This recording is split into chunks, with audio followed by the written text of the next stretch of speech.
ng baboy nila mga ka-farmers. Napakababoy. Baboy nyo. Ang dungi sila mga ka-farmers. So kinakailangang paliguan natin to habang maaga-aga pa. So paliguan muna natin to mga ka-farmers.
Naubos na yung pagkain nila.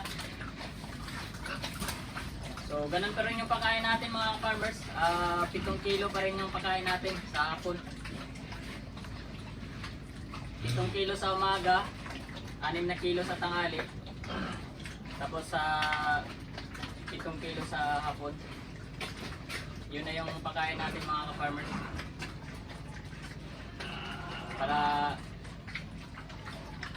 kahit mahaba yung oras na wala silang kain, hindi pa sila ganun kagutom kasi na umaga. Tapos sa umaga, ganun din. Dinandabihan natin ng pagkain para punuan yung mahabang oras na wala silang kain. Unlike pag umaga kasi mga ka-farmers, maiksi lang yung interval ng oras ng kain nila. Kaya sa tanghali, pinukuntihan na lang natin. Dami mga ka-farmers oh.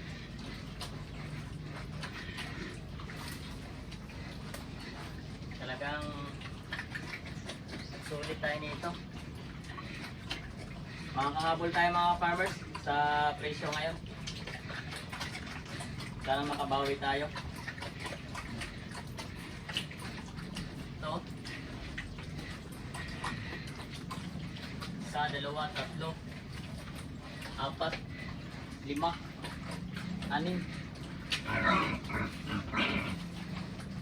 Tayo. Tayo.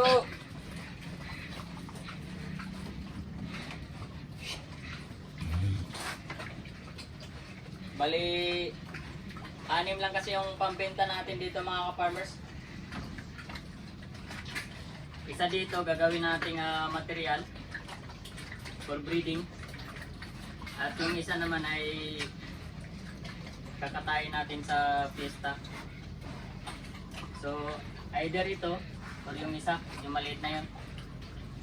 Pagpipilian na lang natin mga ka-farmers kung alin sa kanila. So, since 8 pa lang ngayon, tapos meron pang 10 araw. May 10 araw pa tayo para mapag-desisyon na natin kung alin dito yung babawas natin at katayin natin sa piyesa natin. Mamimili lang kasi tayo dito ng maliit mga ka-farmers. Since itong dalawa lang sila maliit, kaya dito lang tayo mamimili. Actually, hindi na maliit itong isa oh. Maiksi lang yung niya, mga paa niya. Pero malapad yung katawan. Ito, mahabang katawan. Mahabang paa. Manipis lang yung katawan. So, pagpipilian natin yan mga ka-farmers kung alin dyan sa kanilang dalawa. So, okay mga ka-farmers. Pababa na rin tayo. Since nakakain na rin yung mga kambing natin. At pinauna na natin ang kain gawa ng may dumididi doon sa kay Petra. Kaya inagahan na natin ang pagkain. So okay mga ka-farmers, mula sa CNL Backyard Farming, ang inyong ka-farmers, happy farming. Mabuhay tayong lahat mga ka-farmers.